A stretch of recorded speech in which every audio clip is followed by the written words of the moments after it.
Welcome.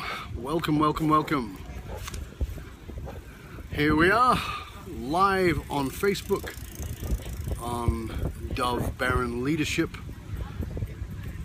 In case you're just coming in and just joining us, we're going to be chatting about conflict resolution, and dealing with conflict and what a pain in the butt conflict can be, and maybe some techniques along the way of how to deal with it. Meanwhile, we'll just wait for some people to come in and join us here on Facebook, on the live, and meanwhile I will sort of give you this 360 of where I am down here at the park in Cole Harbour. Not too shabby, as always. Welcome to the lifestyles of the rich and famous. In fact, hold on a minute, I want to show you something, okay, before we start. Let's look at this. So, like I said, that's the view. And let's just look over at these. See that nice yacht there? See that? Now look at this one. Look at that, baby. That thing is definitely bigger than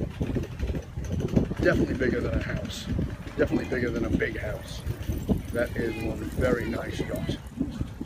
Couple of quid's worth, I would guess. You know, certainly won't be on welfare driving around in that one. Yeah, that's a few quid's worth in that yacht. You can see the other yacht here is a big ass yacht, and it's not even close to the size of that one. Massive. Some very nice vessels down in this area, for sure, as they say, faux show. All right. Dealing with conflict. Maybe somebody wants to steal your boat. Maybe somebody wants to tell you you shouldn't have a boat, that it's ecologically unsound, that it's not considerate of the environment. Maybe somebody wants to tell you that you're wrong for believing that you shouldn't have a boat. Maybe you've got all kinds of things that are coming up around conflict. Of course, the most common conflict is the ones we have with our intimate relationships with the people that we have our everyday relationships with. Those are the ones that come up the most often. Those are the ones that are often the most challenging for us because, well, they're with people we love. I'm going to move so that you can hopefully see me a little bit better and get to a little bit more light. So excuse the shakiness for a minute while we find a better place. Maybe over here is a bit better. Let's have a seat and find out. As I sit beside this giant thistle. Let's see how that is. Oh, that seems to be a bit better, doesn't it? All right. Nowhere to rest my arm, but we'll see how we go. All right. So, dealing with conflict. There is an old saying, which I'm sure you're familiar with, that people are more afraid of public speaking than they are of death. And that may or may not be true, but what I will tell you is there's something they're afraid of even more than public speaking, and that is conflict.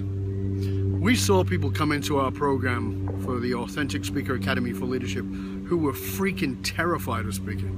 I mean, I remember Deb and some others, Deb just jumps to mind, who literally held the microphone and it did this. Sorry, I didn't mean to screw you up there, but it shook like crazy because they were so nervous. You know, they're supposed to hold the mic near their mouth. The mic was held somewhere near the belly button. Apparently these are ventriloquists that we were training about, so nervous to have their voice heard. These people went on to do phenomenal presentations. I mean, truly outstanding presentations, inspiring presentations from people who were terrified. So clearly they could get over their fear of conflict, fear of public speaking. And honestly, they did react to it like it was death. But they managed to get past that. They managed to go beyond that fear. But invariably in the process of preparing themselves to speak, they had to It was just a part of the evolution of who they were in preparing for the training, is they would have to deal with conflict. Something would come up. There would be somebody they'd have to deal with. Somebody who maybe told them they were a nutcase for taking this training and that they could never be a speaker, or, you know, some kind of person who would shit on them in some lovely way and tell them, no, you can't be a speaker. And they would get into this conflict. And when I say get into the conflict, meaning they would have an opportunity for conflict, but invariably people will run away from the bloody conflict. They will run away from conflict like, you know, like it's the plague. Now, where I grew up, people like Tony Cohen and some others, Malcolm Charles, Jane Whittaker, and some others,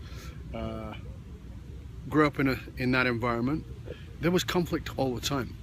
There were people being violent with each other, there were people scrapping with each other, people screaming and shouting and doing all that kind of stuff.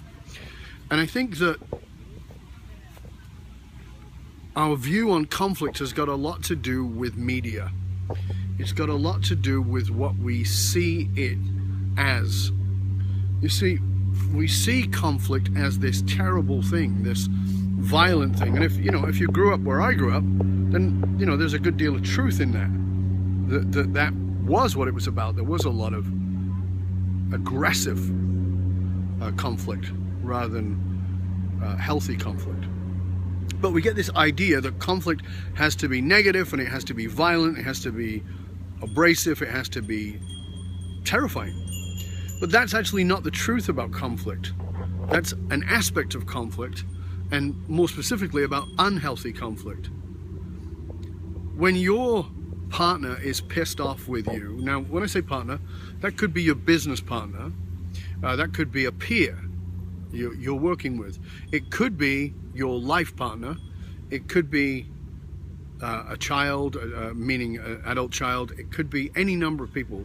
But when that person is upset with you, whether they say it or not, you are aware of that conflict, right? You do understand that you're not really, you know, it's not really not happening. I mean, we've all had the experience of walking in the house, walking in our home when we're in a relationship, and being aware that your partner is upset and going, something wrong, love? Something wrong, dear? And you get the, no, I'm fine. We all know there's a conflict going on. Nothing's being said, but there's a conflict. So there's all kinds of conflicts. There's the fisticuffed kind of conflict. There's the passive conflict, which is the no, I'm fine. There's all kinds of conflicts. What I'm just trying to get you to grasp at this moment, just where we're starting off here, is this. Life comes with conflict. There is no package on life. Oh, I'll take the conflict-free life, please. No, it doesn't happen. Doesn't matter who you are, doesn't matter where you're from. Conflict is a part of life. So if you want to be good at life, you got to become good at conflict. Now, saying this, let me just be really clear, because I've been teaching this stuff for years and years and years, and people will often say things to me, oh, but you know, it's different for you, Dov. You know, you're good at conflict. Yeah, I am. I am very good at conflict. But it doesn't mean it's easy. You know, some people think because I'm good at it that I don't mind it. I hate it. Every single instance of it, I really dislike. I don't want it. I would definitely prefer the package that came with conflict-free. It just doesn't exist. So once you grasp that there is no conflict-free life, then you go, okay, so if life comes with conflict, I got to get good at it. You want to excel as a leader? You want to excel in business? Get good at conflict. You want to be better in relationship? You want to be a more loving partner? Get good at conflict. You want to be a better parent? For God's sake, please get good at conflict. Anything you want to be good at that is a part of life will require you to become really good at conflict. You're going to have to really learn how to master conflict. Now here's the thing. Let's sort of boil it down a little bit. Why do we fear conflict? Simple. We fear conflict because we fear loss. We figure if we have a conflict, then something's going to get lost. There's a potential for me to lose this relationship. There's a potential for me to lose face. There's a potential for me to lose my ego or lose my pride or whatever term you want to use for it. But there's a fear of loss if I embrace the conflict, right? And maybe that's valid. But here's the thing, is if you don't embrace the conflict, you'll lose it anyway. You lose whatever it is that you're clinging to. So often we're clinging to something that doesn't even exist. Well, I can't have a conflict with my mom because if I have a conflict with my mom, then I'm going to lose the relationship with my mom. Do you have one? I mean, when I say do you have one, do you actually have a genuine relationship with your mom or with your dad or your sister or your brother or your best friend or even your freaking partner? Do you actually have one of those relationships? Do you? Like, really consider that. Because if you're stopping yourself from having the conflict because of the fear of loss of that relationship, maybe you really need to take a look at whether you actually have a relationship. Because here's the thing, here's the deal, I just want you to grasp this, okay? You can't lose a relationship you don't have. And if it is a genuinely valuable relationship, I want you to know something. It's gonna get better with healthy conflict. So really healthy conflict actually bonds us. It doesn't tear us apart, it brings us together. But we look at conflict like it's this disease that we've got to keep at some weird distance. But in fact, you need to embrace it. The people I love the most are the people I've conflicted with the most. I don't love them because I've conflicted with them. I love them because of what we have in our relationship has deepened through the conflict. Let me just give you an example. Think about one of the worst blow-ups you ever had with somebody you're still in a loving relationship with. You remember when you had that really bad blow-up with them? Do you remember that? Now tell me this. If you did it, meaning if you actually had a place of resolution in that conflict, aren't you closer now? Didn't that conflict bring you closer, not further apart? Of course it did. See, because conflict offers the opportunity for healing and bonding. It gives us the opportunity to get closer. See, I can't really understand where you're coming from until I'm ready to confront what it is that pushes up against me. Because you have boundaries and I have boundaries, and maybe mine are unhealthy and maybe yours are unhealthy. But our conflict is going to reveal who we are. It's going to reveal what we hold as values. It's going to reveal whether we're projecting our bullshit on each other or whether this is something I really stand for that matters.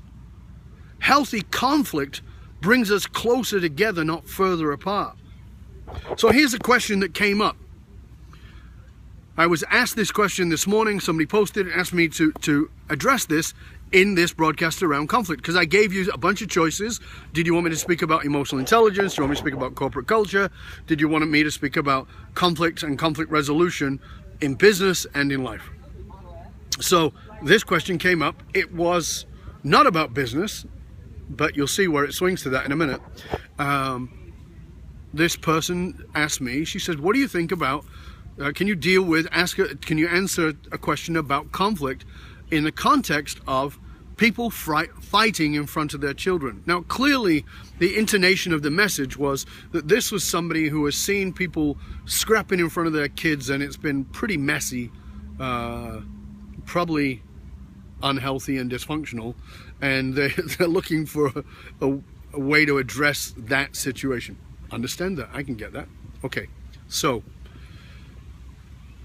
how do you deal with that? How do you deal with conflict when you have kids? Should you involve your children? Should you hide it from your kids? What should you do? Remember a few minutes ago when I talked about that example where I said, have you ever walked in the house and knew that your partner was pissed off, even though they weren't saying anything? You just knew it. Of course you have. And even though you said, well, what's going on? They say nothing. You knew, right?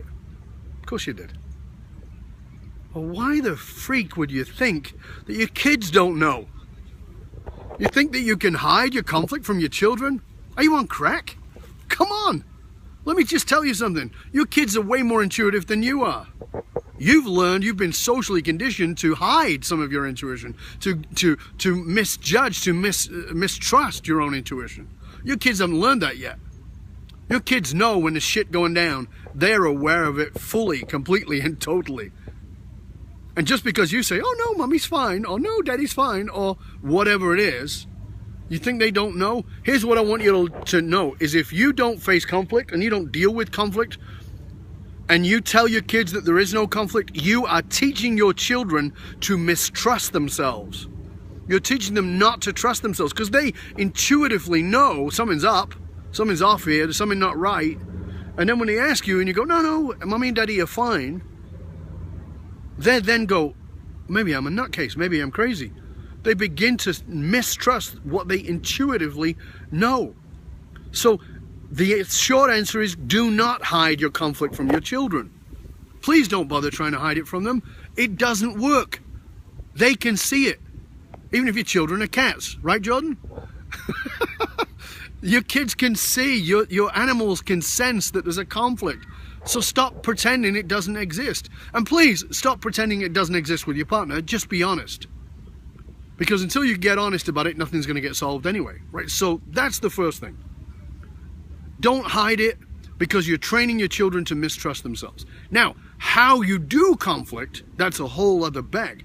So is it a good idea to conflict in front of your kids? Yes. Is it a good idea to punch each other in the head, scream at each other and be abusive? Absolutely not. So I'm in favor of you having conflict in front of your kids. I'm not in favor of you having unhealthy, dysfunctional, damaging, abusive conflict in front of your kids. No. What we want to have in front of our kids is this. Let's imagine this scenario. Maybe as you're watching this, you are this person. Maybe you grew up in a family where mum and dad never fought. They always seemed to get along. You had this idyllic childhood. You always felt like you had this wonderful, idyllic childhood. Your mum and dad got along so great. And then it seemed like suddenly something changed, and there you were, 8, 9, 10, 5, 12, whatever it was, and suddenly mum and dad are divorced, and you go, like, there's no explanation, because there was no conflict, so what do? You blame you. As a kid, you go, it must be me. Because there's no outer evidence that it was them. They seemed to get along terrifically. And so by hiding your conflict from your kids, you actually plant a seed that it might be them. Now think of it this way. Imagine that you have conflict with your partner, and by this again, just to qualify, you have healthy conflict with your partner in front of your children. They see, you know, you're not screaming and shouting, you're not behaving like lunatics. You have some emotional maturity around it, and you start having a conflict, and your kids are there, and they go, what's going on? And you say, mum and dad are having a conflict. You know, we don't always get along, but we're going to work it out. And they see that that conflict leads to resolution. What those children learn is that conflict is not about an end. They get over that fear of loss, that conflict is going to mean that the people are going to end up leaving them. They lose that. What they learn instead is that conflict has resolution. And then they notice that mom and dad, or mom and mom, or dad and dad, that then they learn that their parents are not going to break up over a conflict. That conflict is a natural part of life. This is what we have to learn about conflict. You can't avoid it. So you've got to become a master of it. Now here's the key. I want to just give you this one tip around conflict so you can get it. Unhealthy conflict, very simple. Unhealthy conflict is about you. It's your fault, you're wrong. Unhealthy conflict is always about the other person. It's about pointing the finger, it's about blaming. Now, I'm not saying that your partner didn't do anything wrong. I'm not saying your partner maybe wasn't an asshole or said something that was rude or hurtful. Of course, that happens. But if the conflict is about pointing the finger, even if they were in the wrong, if it's all about that, you're never going to have healthy conflict. You're never going to get to the kind of resolution that will create the kind of bonding that you're looking for. So healthy conflict has to be about me. So how that looks, and there's a whole formula for this, but how that looks is simply like this. when you, meaning when you said, when you did, whatever it is. And believe me, now this is not a rant. This is not when you, and it was just like last time, and then you always, no, it's not a rant. This is a single short sentence. When you said X to me, I felt really hurt. When you did Y, I felt really disrespected. You make a statement about the other person's, what they said or the behavior or whatever it was, and then you immediately move that to the impact it had on you, and then you take ownership of that impact, right? So this is where it gets tricky. This is what people most struggle with. You want me to take accountability for the impact? Yes, I do. So what does that look like? When you did X, I felt Y. The ownership of the impact is, and that reminds me of. So it's not piling on the crap, but it's taking responsibility to go, oh, this is just like when I was a kid. This is just like in my last marriage. This is just like, so it made me feel like I was dealing with my ex-husband or my ex-partner or my ex-wife or my ex, whatever it is, my ex-business partner. It made me feel like that. It made me go into some piece of history. Now what I mean by taking accountability for those feelings is the ownership and the recognition of this. Again, conflict is a natural part of a relationship. You can't avoid it. It's going to happen. But projecting your history onto another person is not a good idea. It's not healthy. It's not going to work. It's not going to make either of you better. And sure as hell is not going to make your relationship better. But taking accountability for this is my history showing up allows you to see that you might be doing a little bit of projection. Very often in a conflict, we lose the context of that conflict. So this is a next tip for you. The next tip for you in dealing with conflict is to recognize the context of the conflict. So the first thing I would say around that is the deep and meaningful stuff here, and then I'll come back. The deep and meaningful stuff is this. Whatever it is you're fighting about, so you're having a fight with your partner, you're having a fight with your business partner, with your life partner, you're having a fight with your adult children, your teenage kids, you're having a fight with whoever it is. I would like for you to consider that you're not fighting about what you're fighting about. That no conflict you've had as an adult has got anything to do with present tense other than it was triggered in the present tense. We're always fighting about something from our history, something that reminds us of our history. And when you take that into consideration, it sort of deflates the situation a heck of a lot. It allows you to see that a good deal of this is not about this. If somebody says that they're upset, they're angry about, I'll give you an example. Okay, so I remember working with somebody who was very upset about the way their partner drove their car. So there was two of them. It was her car, and they'd been dating, I think, for like 6 or 8 months, and for whatever reason, he would end up driving her car quite a lot. He would end up driving her vehicle, and she didn't like the way he drove her vehicle, and she made comment about it, which caused a lot of conflict. He felt controlled because she was telling him how to drive, and she felt disrespected because it was her car, and she felt like she had the right to say how she wanted her vehicle driven. So both of those have their own validity. Okay, but what was the fight really about? And I remember digging into looking at, well, what is this? What are they actually conflicting about? Because it's probably not what it appears to be, and of course it wasn't. He felt controlled. Well, have you ever felt controlled before? Yeah, of course. By who? All my exes. Really? So all your exes were controlling? Yeah. Okay, what about you? How do you, have you ever had this experience before? She looks, she thinks, she says, yeah, you know what, I have.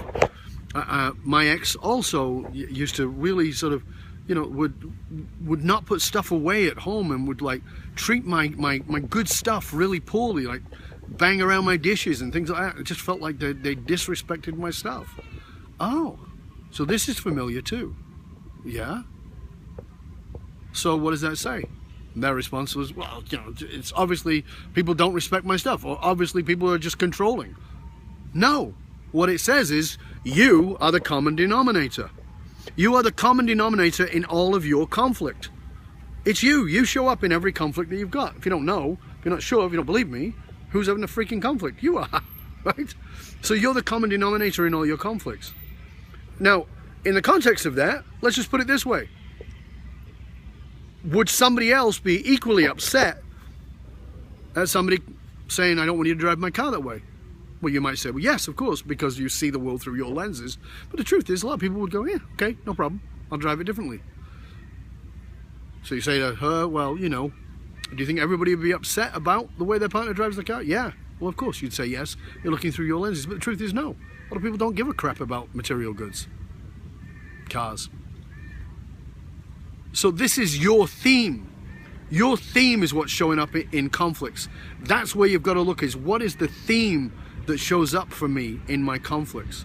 If you want to become really good at conflict, you're going to become a master of conflict. Because listen, here's the deal. Leaders are masters of conflict. Leaders are masters of conflict. If you want to be a leader in your life, in your business, in your relationships, become masterful at conflict. The better you become at conflict, the greater leader you will be. So let's review. First of all, context. Context of yourself and your history. You are the common denominator in every conflict you've ever had, right? You're always there. So look at that first. Then there's the context of the situation. Meaning, is this person pissed off because of what's actually going on in this moment, or is it something that's being carried through?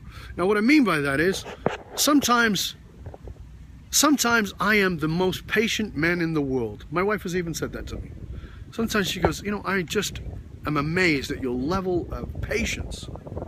And my wife has also said to me, my God, you're impatient. Which one's true? The answer, surprise, surprise, is both. Because it's contextual. If I'm highly stressed, if I got a lot going on, if there's a lot of things that are eating away at my energy field, like I'm leaking energy in different places, I'm going to have less patience. That's all there is to it. Therefore, I'm more available to conflict. And by that, I don't mean in a good way. I'm going to be a little more cranky. Sometimes somebody's pissed off at you and it's got nothing to do with you. It's to do with they're upset about something else that they haven't got off their chest yet, that they haven't eaten. How about that? People get hangry. You've heard that one.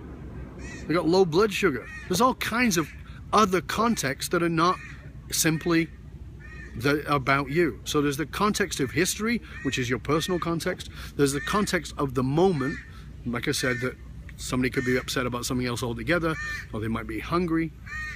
Then the next tip in this, as I gave to you, was to shift your communication, your conflict, away from being about them, about what they're doing wrong, and shift it instead to you, what it is you feel, and then take accountability for what you feel, stating what it is that it reminds you of. And finally, to finish off, I want to remind you that it's a very good idea to have conflict in front of your kids. Let your children see that you can conflict. Let them see that conflict can end healthily. Let them see that conflict can create resolution. Because in healthy conflict, we understand each other better. Thank you, Kevin. Kevin just wrote, compassion. Compassion. Right? So, always have compassion for each other. Be willing to look at those other contexts. Take a look at that. It's really worth it.